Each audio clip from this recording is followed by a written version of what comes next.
Hey everyone, welcome to Wax Pack Wisdom, where we talk baseball history through card breaks and the cards we love. My name is Jake T. O'Donnell. Today, we're opening this pack of 1976 Topps. We're on the lookout for Dennis Eckersley's rookie card and anything else interesting that we can find. So why don't we get right into it? Again, there's a lot of interesting Hall of Famers potentially in this pack too.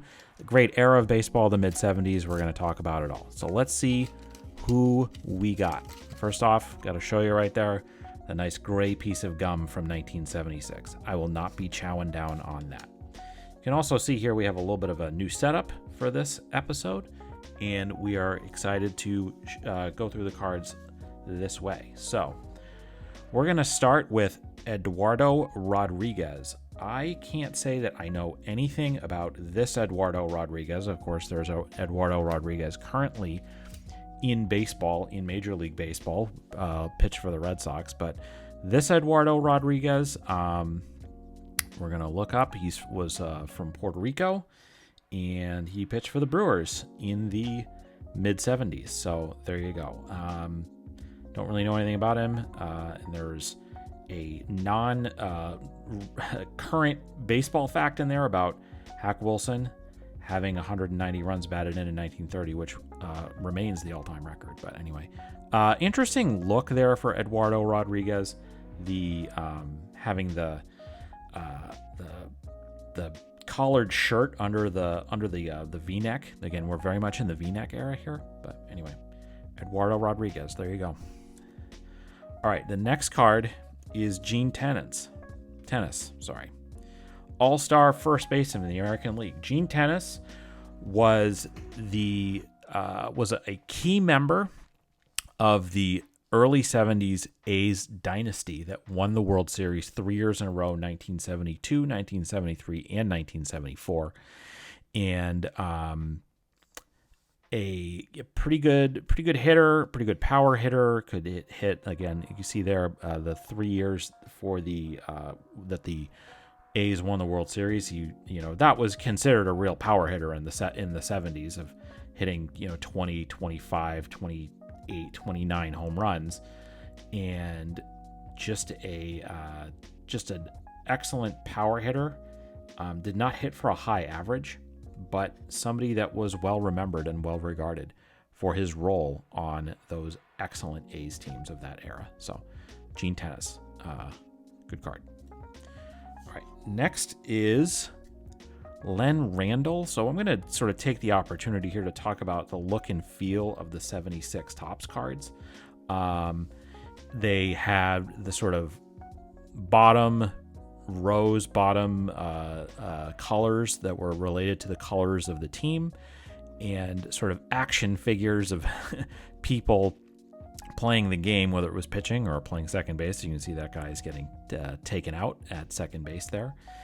And Len Randall was a second baseman for the Texas Rangers. And so you see here that this shows you that he played for the Washington Senators in 1971. The Senators had there were two iterations of the Washington Senators. There was the longtime Washington Senators that they moved away from Washington, D.C. in the early 60s and became the Minnesota Twins. An expansion version came in, and they only lasted about 10 years, and then they moved to Texas to be the Rangers. And, of course, there was not professional baseball in the nation's capital for many years, not until the Nationals came in. And, of course, RIP the Expos as well. All right, so we have a member here of the Big Red Machine, Cesar Geronimo, who was the center fielder on those teams. And he was kind of more of a glue guy. He wasn't necessarily a star-level player. He was, he didn't, not like by no means a power hitter. One of a player out of the Dominican Republic. There were not a lot of players coming out of the Dominican Republic at that time. Geronimo was a trailblazer in that way. Originally signed by the Yankees, eventually went to the Astros, was traded by the Astros to the Reds, and a well-known good outfielder, good good. I believe he played center field. The rest of that outfield was not just Cesar Geronimo, but it was also, of course, George Foster and Ken Griffey Sr. Well, that was the outfield for those famous Reds teams. And just to mention quickly about the Reds in '76, they won 102 games that year, I believe, and then they plowed through the playoffs. They swept. That was back when there was only one round of the playoffs before the World Series. They swept the Phillies in 3 games, and then they swept the Yankees in 4 games. They went 7-0 in the playoffs. Won the World Series, of course, the year before they had beaten the Red Sox as well. An incredibly dominant team. All right, so the next card is one of the best people in the game of baseball, none other than Dusty Baker himself. Dusty Baker was a fine player, an excellent outfielder for years. Played with the Braves. He played with Hank Aaron. He also played for he played for the Dodgers for many years, and played around a few other teams too. But of course, Dusty Baker made his name as a manager, and one of the most prominent and most famous black managers. Again, we talk about trailblazers with some of these cards. Dusty Baker is through and through a trailblazer, manager for the Giants, the San Francisco Giants, manager for the Chicago Cubs, also managed the White Sox, in the Washington Nationals, and then eventually, following the scandal, made his way to the Houston Astros and brought them instant credibility. And finally, as a manager, after so many years and so many years of trying, last year, 2022, finally got his much-deserved World Series ring. I know a lot of people were not happy that the Astros won that World Series, but I have to say that it was impossible not to be rooting for Dusty Baker in that series, and I'm very thankful that he got his World Series ring as a manager that he so richly deserved. Of course, also, look this up. Dusty Baker famously invented the high five. I'm not joking. The first person to ever do the high five, allegedly, was Dusty Baker. So there you go. All right. Jay Johnstone.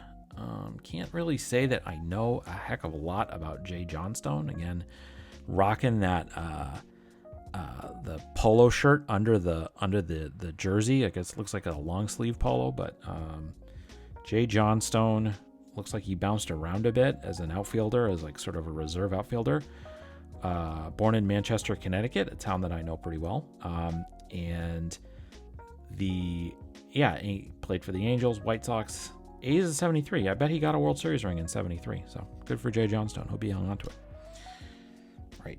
John Curtis. I don't really know John other than he kind of looks like he probably should have been an accountant. And I'm not really sure. Maybe somebody in the comments can answer. I don't know what that is in his back pocket. What is that?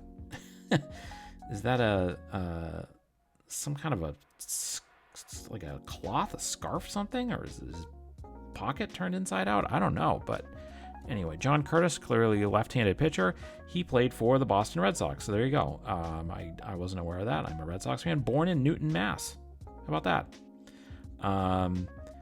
And pitched on, the 72-73 Red Sox. Those were actually pretty decent Red Sox teams. Didn't make the playoffs, of course. Went to the World Series in 75. All right. Bobby Darwin. I don't know really anything about Bobby.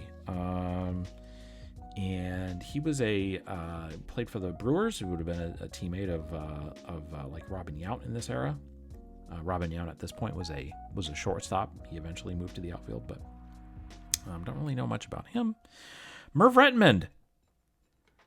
We got all the Merv Rettenmund cards we can get our hands on.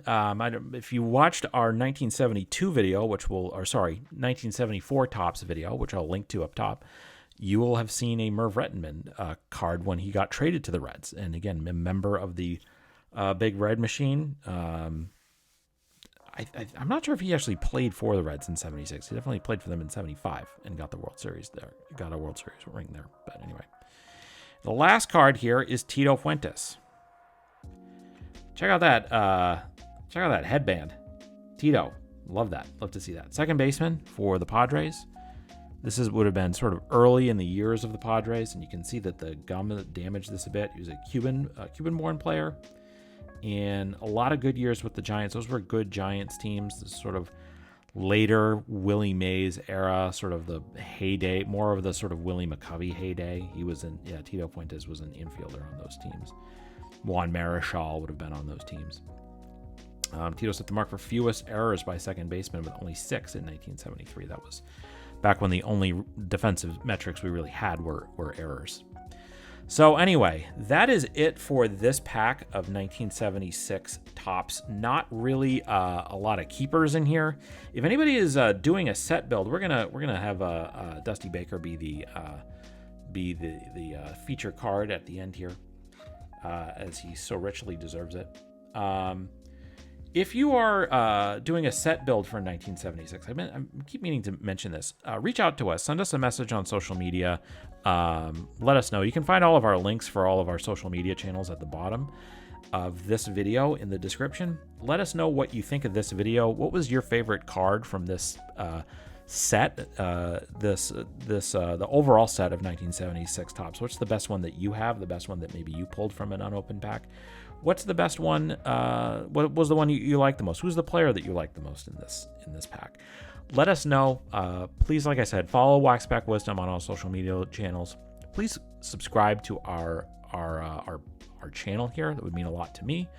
Also, below is a link to all of our favorite, as a link to our Substack that has our favorite non-profits and charities.